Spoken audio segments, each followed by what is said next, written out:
Assalamualaikum warahmatullahi wabarakatuh. Perkenalkan, nama saya Nur Fazeli. Saya seorang mahasiswi Prodi PGSD Fakultas Keguruan dan Ilmu Pendidikan Angkatan 2021 kelas C dengan NIM 2105113301. Tujuan saya membuat video ini untuk menyelesaikan tugas ujian tengah semester konsep dasar IPA Biologi dengan dosen pengampu Bapak Mahmud Al-Qusari SPD MPD. Baiklah, di sini saya akan menjelaskan tentang tumbuhan tingkat rendah, yaitu lumut daun atau Bryopsida dan lumut hati atau Hepatitoxida.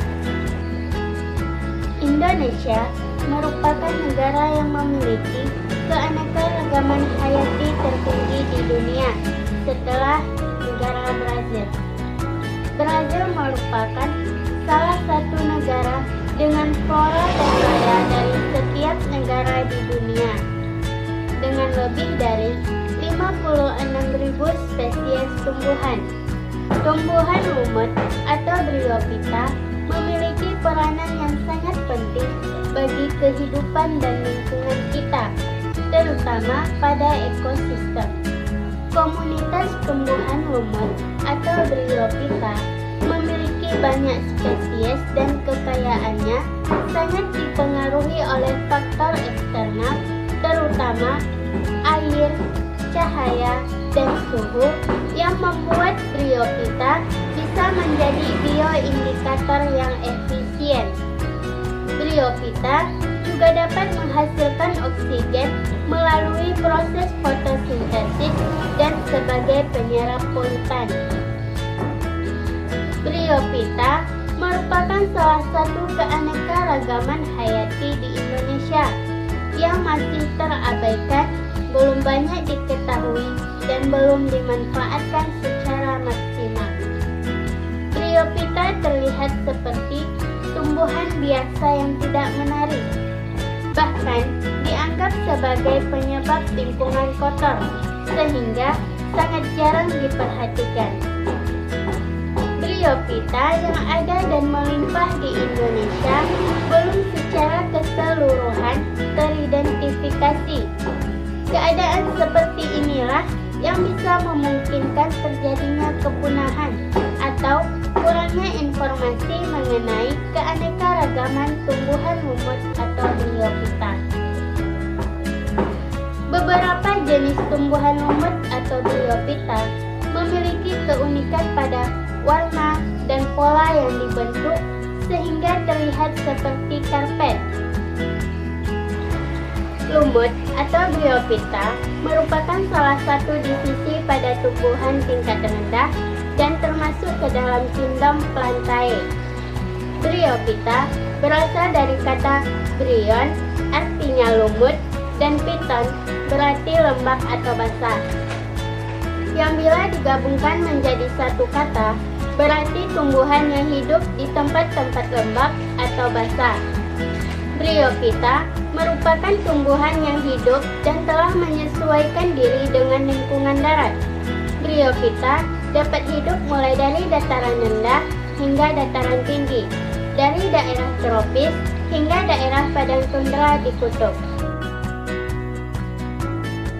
Tundra adalah suatu bioma tempat terhambatnya pertumbuhan pohon dengan rendahnya suhu lingkungan sekitar.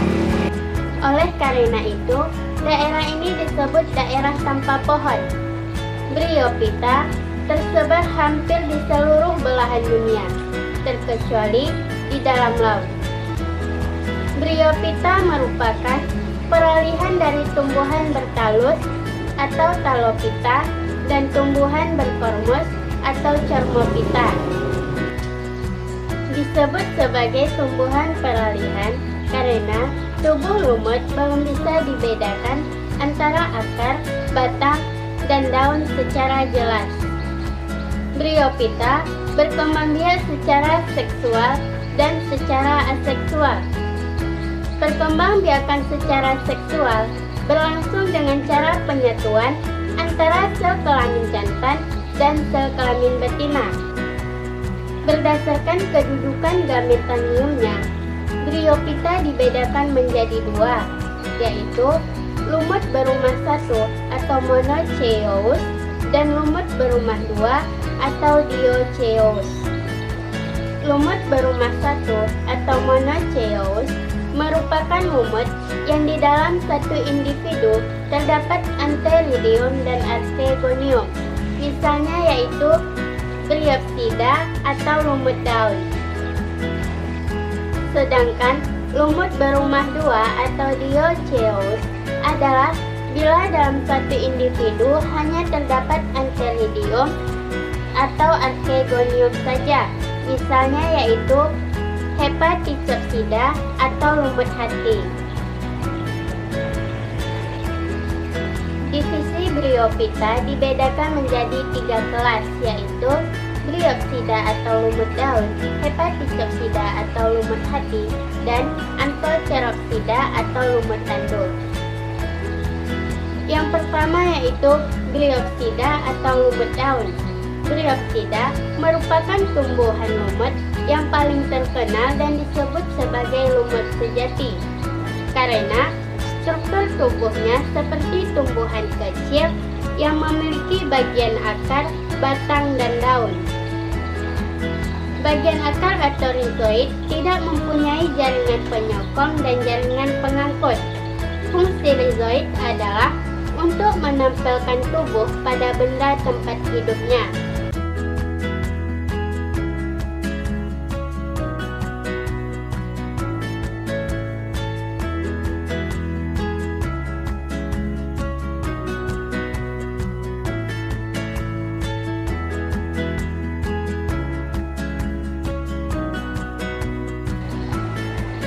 Selain itu, rhizoid juga berfungsi untuk menyerap air dan garam mineral.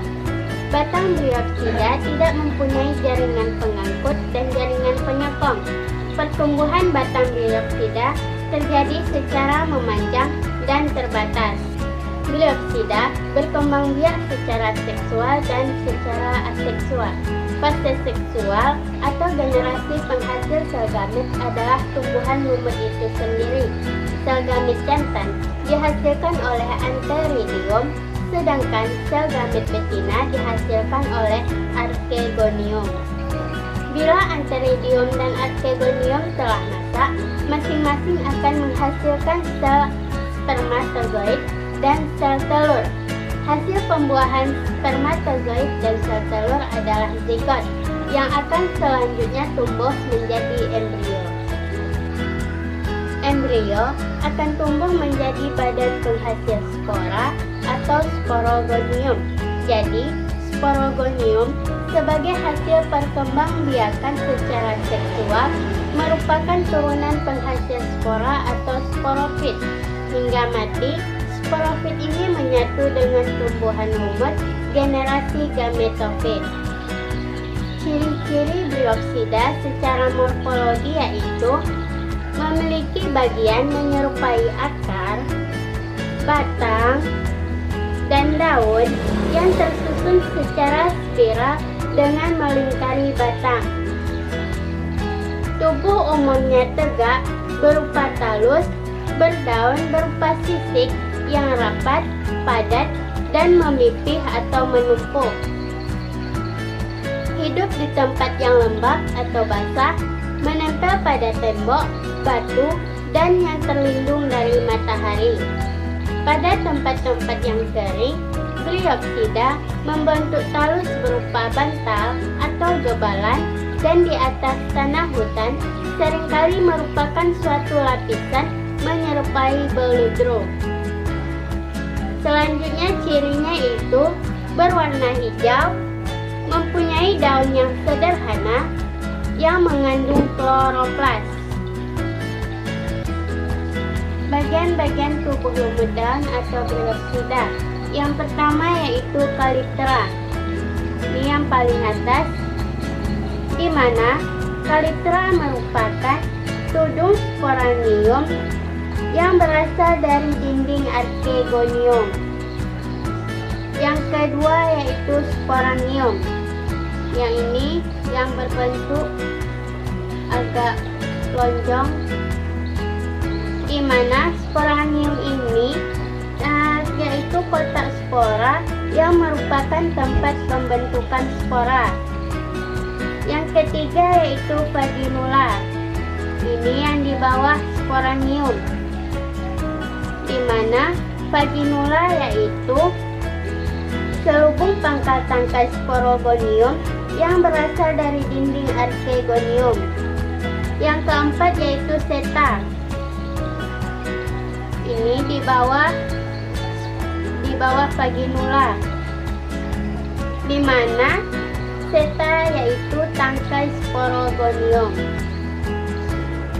4 bagian ini merupakan sporofit atau tempat untuk menghasilkan spora. Selanjutnya yaitu daun. Ini yang berwarna hijau. Dan ada batang, tempat melekatnya daun. Dan yang terakhir yaitu rhizoid atau akar.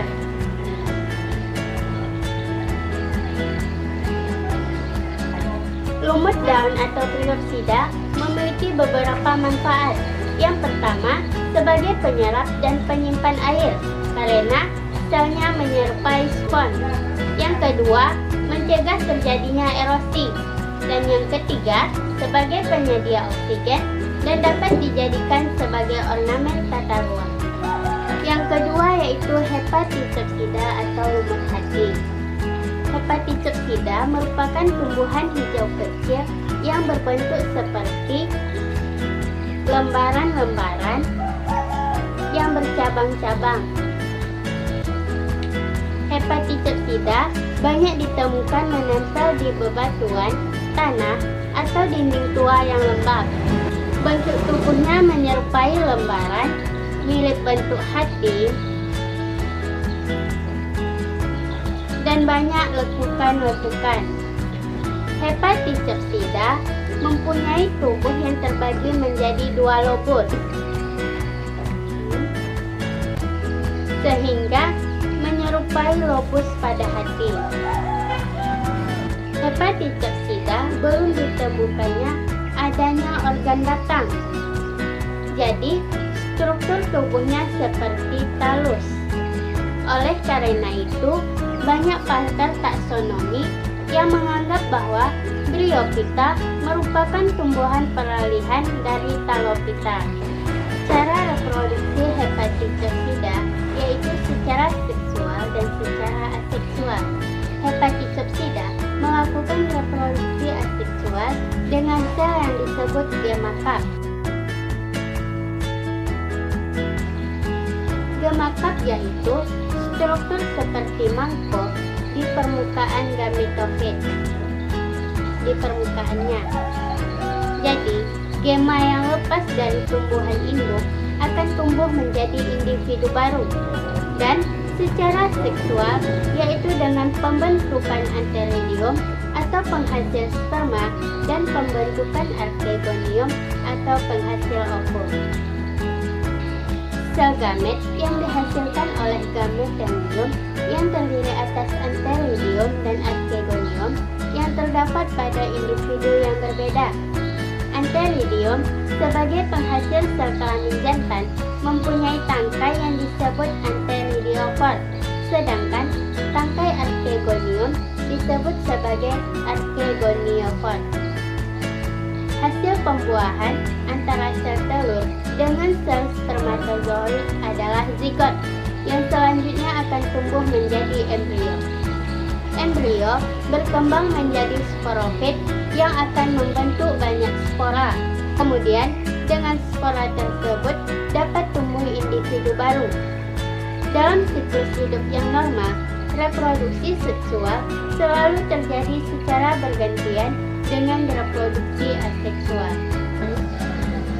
Berikut beberapa manfaat dari lumut hati atau Hepatitopsida. Perlu diketahui bahwa Hepatitopsida yang sudah melalui berbagai proses dapat digunakan sebagai tindakan dari pertolongan pertama jika terkena gigitan ular. Selain itu, Hepatitopsida juga dapat digunakan untuk mengobati penyakit hepatitis C yang berfungsi sebagai bahan obat antiseptik atau obat luka. Tidak hanya bagi tubuh manusia saja, hepatitoksida juga memiliki beberapa manfaat bagi tumbuhan yang ditumpanginya, seperti membantu proses fotosintesis dan juga membantu pertumbuhan tanaman yang ada di sekitarnya. Selain itu, hepatitoksida juga dapat digunakan sebagai bahan pestisida, sebab mengandung antioksidan alami yang mampu membunuh hama-hama tanaman seperti virus, mikroba, maupun serangga sekalipun. Hepatitoksida juga dapat digunakan untuk menahan erosi bagi lingkungan. Selanjutnya yaitu persamaan dan perbedaan brioksida dan hepatitoksida. Persamaannya yaitu yang pertama, brioksida dan hepatitoksida merupakan tanaman yang hidup di tempat lembab atau basah. Yang kedua, brioksida dan hepatitoksida merupakan tanaman yang tidak mempunyai bunga.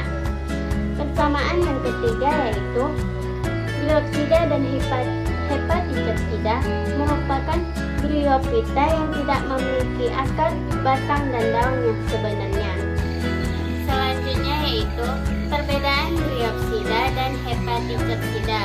Perbedaan yang pertama yaitu brioksida mempunyai bentuk tubuh seperti tumbuhan kecil yang tumbuh tegak, sedangkan hepatitoksida merupakan tumbuhan talus dengan tubuh berbentuk seperti lembaran, pipih, dan berlobus. Perbedaan kedua yaitu brioksida mempunyai struktur yang terdiri atas daun, batang, dan rizoid, sedangkan hepatitoksida mempunyai struktur tubuh seperti talus.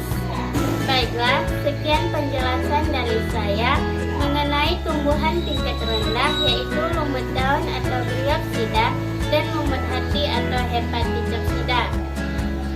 Saya ucapkan terima kasih dan saya akhiri. Assalamualaikum warahmatullahi wabarakatuh.